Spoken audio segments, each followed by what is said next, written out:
മിശിഹായിൽ ഏറ്റവും സ്നേഹിക്കപ്പെടുന്നവരെ, ഇന്ന് ഏറ്റവും അനുഗ്രഹീതമായ പവിത്രമായ അഭിഷേകം നിറഞ്ഞ ദിനമാണ്. ഈ വിശുദ്ധ കുർബാനയിലേക്ക്, ഈ വിശുദ്ധ കുർബാനയാകാനാണ് കർത്താവ് നമ്മൾ ഓരോരുത്തരെയും വിളിച്ചിരിക്കുന്നത്. ഇന്ന് വിശുദ്ധ കുർബാന സ്ഥാപനത്തിൻ്റെ തിരുനാൾ ദിവസം. ആ വിശുദ്ധ കുർബാന സ്ഥാപിക്കുമ്പോൾ അതിൻ്റെ കൂടെ പൗരോഹിത്യത്തിൻ്റെ അഭിഷേകത്തിൻ്റെ ദിവസം, അതുപോലെ സ്വയം ശൂന്യവൽക്കരണത്തിൻ്റെ ദിവസം. പ്രാർത്ഥിക്കാം. ഈ മാതൃകകൾ ഉൾക്കൊണ്ടുകൊണ്ട് ഇന്ന് ഏറ്റവും നിഷ്ഠതയോടുകൂടി നമ്മൾ കുർബാന അർപ്പിച്ച് പ്രാർത്ഥിക്കുക. ഇന്നത്തെ കുർബാനയിൽ പല വിചാരമില്ലാതെ എൻ്റെ കർത്താവ് എന്നെ എത്രയധികം സ്നേഹിച്ചു എന്ന് മനസ്സിലാകുമ്പോൾ അത് നമ്മൾ ഓർക്കേണ്ടതാണ്. നമ്മുടെ അപ്പനോ അമ്മയോ മരിച്ചു കിടക്കുമ്പോൾ നമ്മൾ അറിയാതെ തന്നെ നമ്മുടെ കണ്ണുനീരിങ്ങനെ ഒഴുകും. കാരണം അവരുടെ ഉള്ളിലുള്ള ആ സ്നേഹം, അവർ നൽകിയ ആ സ്നേഹം നമ്മുടെ ഉള്ളിൽ ഇങ്ങനെ അറിയാതെ ഇങ്ങനെ വന്നുകൊണ്ടിരിക്കും. അതുകൊണ്ടാണ് അത് അറിയാതെ നമ്മൾ കണ്ണുനീരിങ്ങനെ ഒഴുകുന്നത്.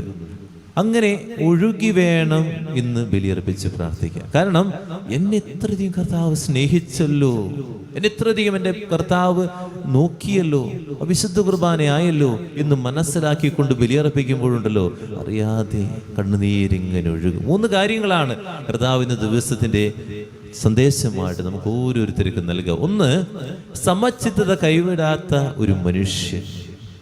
തൻ്റെ മരണം അടുത്തിരിക്കുന്നു, താൻ അവസാനിക്കാൻ പോവുകയാണ്, ഈ ലോകം വിട്ട് പിതാവിൻ്റെ സന്നിധിയിലേക്ക് പോകണം എന്ന ചിന്ത. അതുപോലെ സഹനത്തിൻ്റെ നിമിഷങ്ങളാണ് ഇനി തനിക്കുള്ളത്.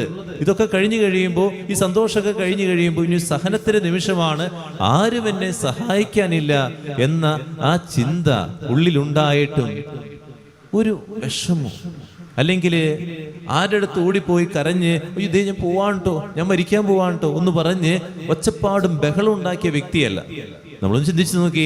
നമുക്കൊരു രോഗാവസ്ഥ വരുമ്പോഴേക്കും നമ്മൾ പതറിപ്പോവുകയാ, വീണു പോവുകയാ, മറ്റുള്ള അരികിൽ ഇങ്ങനെ ഓടി നടന്ന് നമ്മളിങ്ങനെ പറഞ്ഞ് ദൈവം എന്നെ ശിക്ഷിച്ചു, ദൈവം എന്നെ നോക്കുന്നില്ല, ഇത്രയൊക്കെ പ്രാർത്ഥിച്ചിട്ട് എന്താ കാര്യം, ഇത്രയൊക്കെ വിശുദ്ധ കുർബാനയ്ക്ക് പോയിട്ട് എന്താ കാര്യം, ദൈവം എന്നെ നോക്കുന്നില്ലല്ലോ, ദൈവം എന്നെ കൈവിട്ടു എന്ന് പറഞ്ഞുകൊണ്ട് നമ്മൾ പരാതിയും പരിഭവമായി ജീവിക്കുക. എന്നാ ഈ മനുഷ്യൻ സമചിത്തതകൾ കൈവിടിയാതെ അവിടെയും ജീവിക്കുക.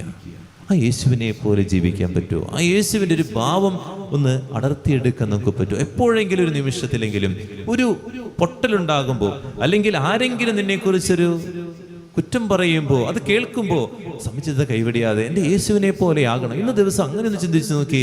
അങ്ങനെ ഒരു കാര്യം എൻ്റെ ജീവിതത്തിലേക്ക് കൊണ്ടുവരാൻ നമുക്കൊന്ന് പറ്റണം. 2ാമതായിട്ട്, ദുഷ്ടതയുടെ പാഠമല്ല, സ്നേഹത്തിൻ്റെ ചൈതന്യമാണ് കർത്താവ് പകർന്നു നൽകിയത്.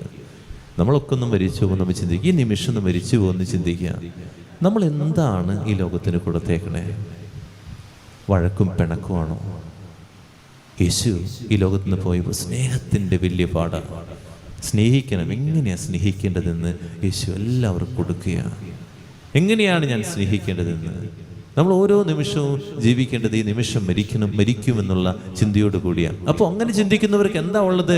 സ്നേഹിക്കാൻ മാത്രമേ പഠിപ്പിക്കാൻ പറ്റുള്ളൂ. എനിക്ക് സ്നേഹത്തിൻ്റെ വലിയ പാഠങ്ങൾ പകർന്നു നൽകാൻ പറ്റൂ എന്നുള്ളതാണ്. എനിക്ക് മറ്റുള്ളവരുടെ മുമ്പിൽ സ്നേഹത്തിൻ്റെ ഭാവം പകർന്നു നൽകാൻ പറ്റുന്നുണ്ടോ? എൻ്റെ ജീവിതം സ്നേഹത്തിൻ്റെ ഒരു ഉത്സവമാണോ? നമ്മളതാണ് പറഞ്ഞത്, സ്നേഹത്തിൻ്റെ ഉത്സവമാക്കി മാറ്റാൻ, സ്നേഹത്തിൻ്റെ തിരുനാളാക്കി മാറ്റാൻ. അതാണ് ഈ പെസഹ തിരുനാൾ, സ്നേഹത്തിൻ്റെ ഉത്സവം. എനിക്ക് എൻ്റെ ജീവിതം എപ്പോഴും എല്ലാവരെയും സ്നേഹിക്കുന്ന വ്യക്തികളായിട്ട് മാറുന്നൊരു ദിനമായിട്ട് മാറട്ടെ.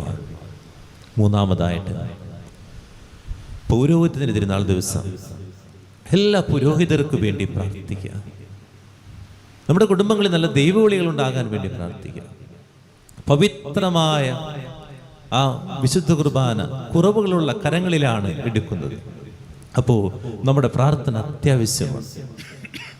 നമ്മൾ ആത്മാർത്ഥമായിട്ട് പ്രാർത്ഥിക്കുമ്പോഴാണ് നമ്മുടെ പുരോഹിതർക്ക് ശക്തി ഉണ്ടാകുന്നത്. അവരെ നമ്മൾ ഒറ്റയ്ക്ക് വിടുകയല്ല ചെയ്യുന്നത്, നമ്മളും കൂടി ചേർന്ന് അവർക്ക് വേണ്ടി പ്രാർത്ഥിക്കുമ്പോഴാണ് ശക്തി ഉണ്ടാകുന്നത്. അതുകൊണ്ടാണ് ആ വേദനയുടെ നിമിഷത്തിൽ ശിഷ്യന്മാരുടെയും കൂടി കൂട്ടിപ്പോയത്. ശിഷ്യന്മാരെ കൂട്ടിപ്പോയപ്പോൾ ആ വേദന ശിഷ്യന്മാർക്ക് മനസ്സിലായില്ല എന്നുള്ളതാണ്. അവരിരുന്ന് ഉറങ്ങി. ഇവൻ കഠോരമായ വേദനയിലാണ് പ്രാർത്ഥിക്കണേ. ആ കഠോരമായ വേദനയിൽ പിതാവിനോട് പ്രാർത്ഥിച്ചുകൊണ്ടിരിക്കുമ്പോൾ ശിഷ്യന്മാരിരുന്ന് ഉറങ്ങുകയാണ്. നമ്മൾ മനസ്സിലാകേണ്ടത് കഠോരമായ വേദനയുടെ നിമിഷങ്ങൾ ഓരോ പുരോഹിതനുണ്ട്. ആ വേദനയുടെ നിമിഷത്തിൽ ആ പുരോഹിതന്റെ വാക്കുകള്, ഭാഷ നമുക്ക് മനസ്സിലാകാതെ പോകും. അപ്പൊ നമ്മൾ ചെയ്യേണ്ടത് പ്രാർത്ഥിക്കുക അവർക്ക് വേണ്ടി. ഈ കാലഘട്ടത്തിലെ എല്ലാ പുരോഹിതരെയും ഓർത്ത് നമുക്ക് പ്രാർത്ഥിക്കാം. ഈ 3 കാര്യങ്ങൾ ഈ തിരുനാൾ ദിവസം നമ്മുടെ കൂടെ ഉണ്ടാകട്ടെ. നമ്മുടെ ജീവിതം വിശുദ്ധ കുർബാനയ്ക്കായിട്ട് പൂർണ്ണമായിട്ട് കൊടുക്കുന്ന ദിനങ്ങളായിട്ട് മാറുന്ന ദിവസങ്ങളായിട്ട് മാറട്ടെ.